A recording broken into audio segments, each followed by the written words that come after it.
Welcome back to DC-Cember, as we continue with our list of the top 12 Superman actors. Let's continue with our number 6 spots on the live-action front. Look, up in the sky, it's a bird! It's a plane! It's Superman! Oh, George Reeves was my favorite. That was one of the shows I watched when I was a kid. Like I said, we only had a little bitty black and white TV in my brother's room. Sometimes people say I look like George Reeves, and I'm like, sure. And I like George Reeves. As a matter of fact, he's one of the more iconic, true to the lore heroes, or actors, I should say. They of course, they did put him in a bodysuit, but that's okay. You got to buff up Superman. Do what you got to do. But I like George. That whole true Justice American way and the apple pie sort of follows through. It comes through the TV set. You feel it.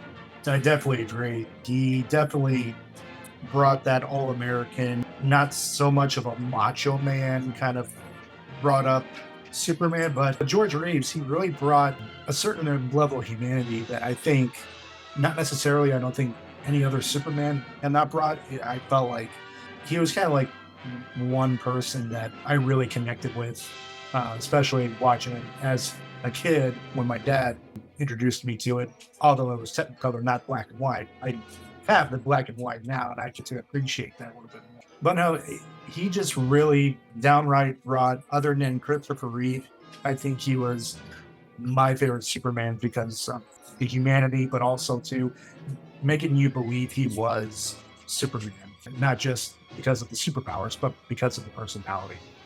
That TV show started out with a movie. And, It did, yes. Like, hey, let's bring these people over to make a live action. So it worked out pretty well. Unfortunately, I may not have had the experience of growing up with that version of Superman, but I can appreciate how relevant he is. And I would say it showcases with the results on this list because he came on around the time when Superman was still fresh to the world, and yet as they were still making more stories in the comics, and I don't know if they fully adapted a lot from the comics, but they did their own thing, and yeah, I can see how he had that humanity aspect. Look, honey, that's the beautiful blue Daniel. Well, would you care to waltz, milady? I'd love to. There weren't that, I'm not gonna say there weren't that many big dudes, but let's be honest, the gym culture wasn't out yet, and well, it's like not as popular as it is now. And then of course George, they didn't put him in the gym like they do these guys now, so they put him in the bodysuit, but it looked fine. And of course they took the bodysuit off when he was Clark, so it kind of made you believe it more when he popped out in that costume. Like, oh, he's a little bigger now, but it's a suit. But, yeah. But it is, even with Henry, they put like padding in his suit. But I mean, mind you, Henry's was swole anyway.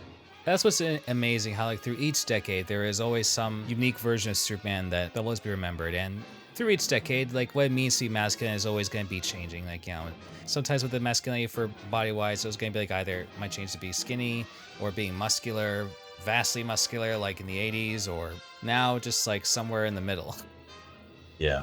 I mean, I have never seen any live action look like an Ed McGuinness drawing, but that'd be fun. Well, I'll take that back. Michael Hearn, he's a bodybuilder, and he did a Superman short, and he looked like an Ed McGuinness drawing. Oh, yes, I remember that. Yeah, that he really looked like straight out of the comics right there. One thing I say for George Reeves that I would say, like, if you got to be in a show that lasted for 6 years, then you're doing something right to still be memorable to fans even to this day. Yes, they're very well remembered. Especially for the Metropolis Festival to have that statue of that version of Lois Lane. Well, if you do something honorable or something that brings good publicity towards Superman and Metropolis, they give you a George Award at Metropolis, which is it's a statue of George Reeves. That's so cool. Yeah, I never got one. I would love to have one, but I know people who have gotten one. It's pretty cool. Well, we surely owe our lives to Superman.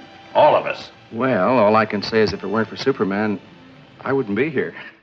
Thanks for watching, everybody, and be sure to tune in for tomorrow's episode, as we'll be going through the list one day at a time till Christmas Eve. Also, check out Donnie Callahan's YouTube channel for more of his work, as he's bringing new episodes of Memoirs Under the Yellow Sun. In the meantime, check out last year's DC-Cember playlist and other content on this channel, as more will come on DC-Cember.